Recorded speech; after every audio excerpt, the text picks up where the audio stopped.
Bonjour monsieur. Bonjour. Vous êtes le président du syndicat des pharmaciens du Var. Nous sommes venus à votre rencontre aujourd'hui car on a cru comprendre que vous aviez quelques soucis ou quelques inquiétudes. Commençons, si vous le voulez bien, par Bruxelles.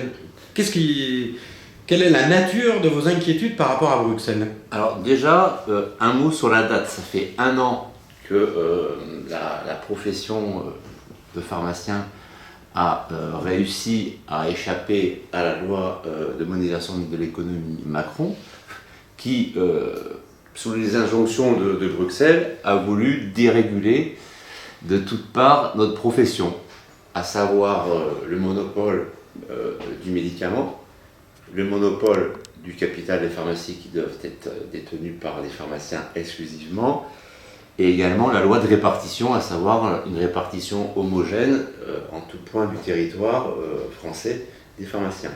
Donc nous on se bat pour garder ces 3 piliers qui représentent les fondements de notre profession.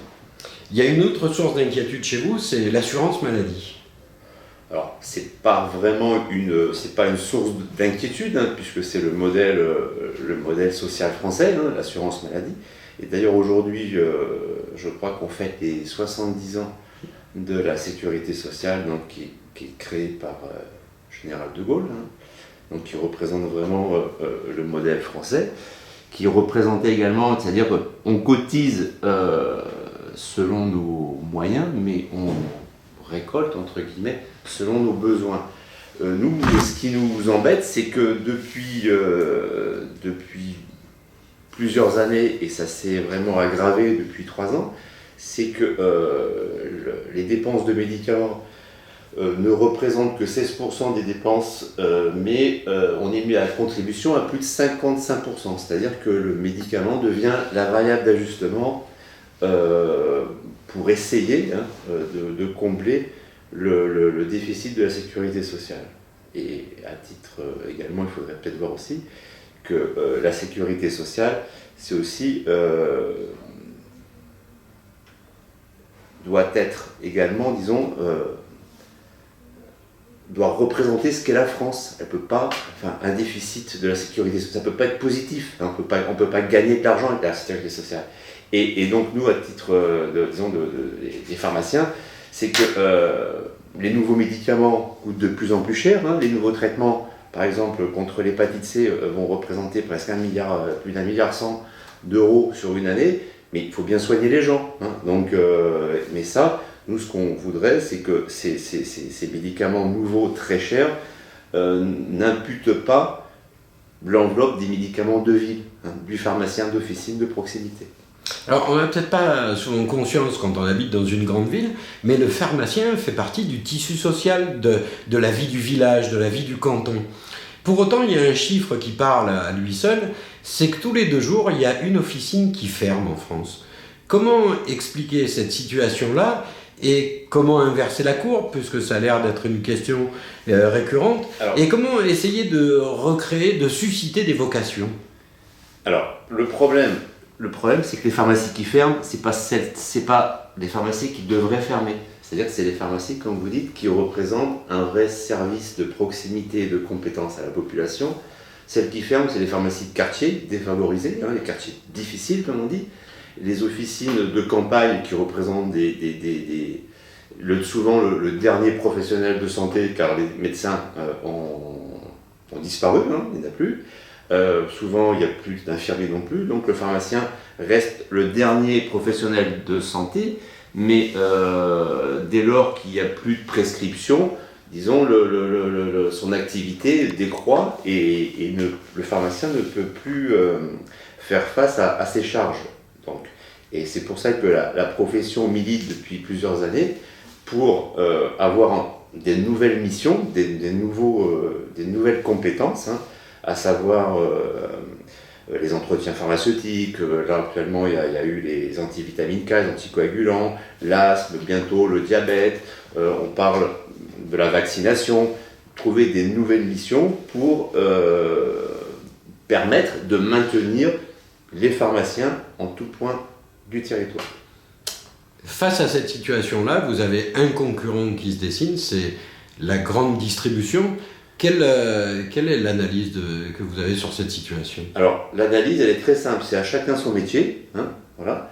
Nous, notre monopole, c'est un monopole de compétences. On a des obligations, on a un ordre hein, des pharmaciens. Et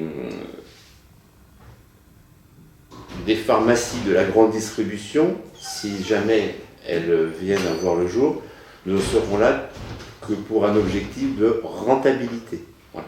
Et en aucun cas un accès aux soins facile et surtout une étape dans le parcours de soins. Nous, ce qu'on défend, hein, la pharmacie telle qu'on la défend de proximité, c'est vraiment pour que les gens, en particulier les personnes âgées, les personnes dépendantes, les personnes fragiles, comme vous avez dit tout à l'heure, nous on travaille avec les CCAS des communes, pour repérer les personnes fragilisées, les personnes dépendantes, etc.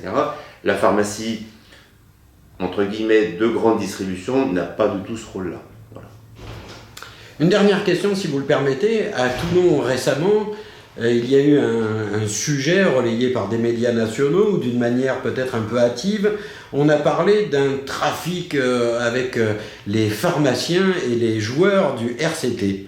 Est-ce que vous pouvez nous donner des nouvelles de ce dossier dont on n'entend plus parler? Pourquoi on n'en entend plus parler? C'est qu'il n'y a jamais eu... il n'a jamais été prouvé, et je pense que ça ne sera jamais prouvé, il n'y a jamais eu de filière de dopage au RCT. Là, je vous parle en tant que pharmacien et en tant qu'abonné et passionné de rugby. D'une part, ce qui semble être le cas, c'est qu'il y a eu un confrère qui a peut-être fait ce qu'on appelle des facturations avec des ordonnances dont on ne sait pas d'où elles viennent. En aucun cas il y a eu dopage.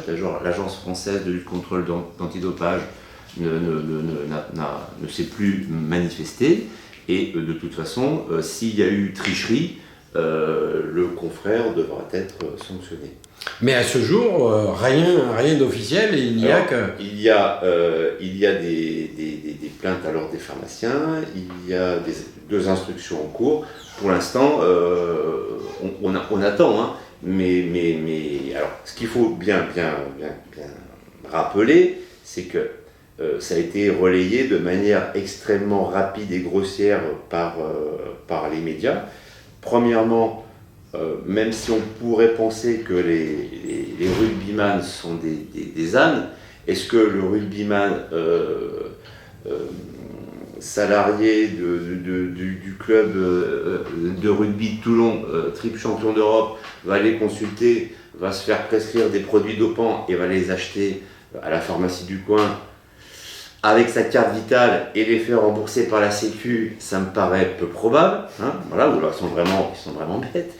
Deuxièmement, que le médecin du club ou un médecin toulonnais va prescrire bien comme il faut, voilà monsieur, il vous faut des hormones de croissance, des corticoïdes, des anabolisants, et surtout vous allez à la pharmacie du coin les acheter, ça me paraît complètement absurde. Hein, voilà. Deuxièmement, à titre de pharmacien, tous nos produits que l'on délivre en officine, ils sont tracés, hein, pas de contrefaçon, et on les achète soit chez nos grossistes, soit directement auprès des fabricants. Donc c'est pas compliqué de voir s'il y a eu délivrance de ces produits-là ou non-délivrance. Donc pour l'instant, au jour d'aujourd'hui, on n'entend plus parler de cette histoire parce que c'est une farce, à mon avis. Bien écoutez, je vous remercie, je vous dis à très bientôt. Bonne journée.